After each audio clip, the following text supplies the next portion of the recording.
सभी को राधे राधे।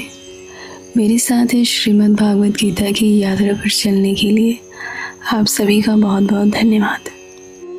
तो आइए अब हम पहले अध्याय के चौथे श्लोक पर दृष्टि डालते हैं। अत्सूरा महेश्वासा भीमार्जुना समायुधि युयुधानो विराटश्च द्रुपदश्च महारथम्।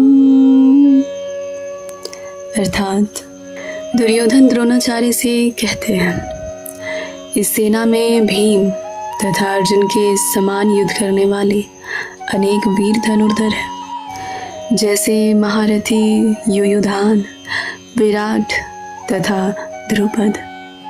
दुर्योधन ने यहाँ सबसे पहला नाम भीम का लिया है।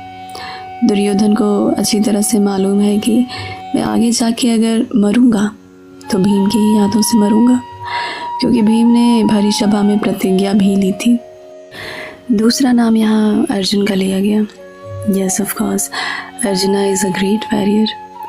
लेकिन अगर ताकत के बारे में बात किया जाए तो भीम जैसा ताकत किसी में नहीं है। इस श्लोक में भीम और अर्जुन को छोड़कर 3 और महारथियों का नाम लिया गया है। तो आइए इनके बारे में जानते हैं। पहला जो नाम है वो युयुधान का है। युयुधान बेसिकली है कौन? वो कृष्ण के सारथी हैं। वो यादव वंश के थे और अर्जुन के शिष्य भी रहे थे। विराट ये मत्स्य देश के राजा हैं, जहाँ पर पांडवों ने अपना अज्ञातवास पूरा किया था।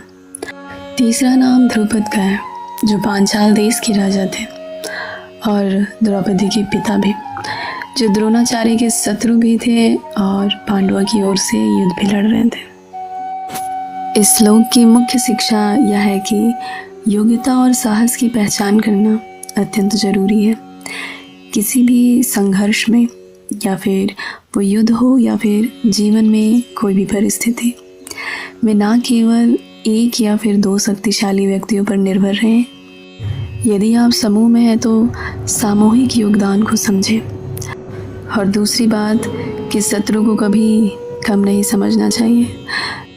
यह श्लोक कुरुक्षेत्र के युद्ध में पांडवों की सैन्य शक्ति का एक परिचय देता है।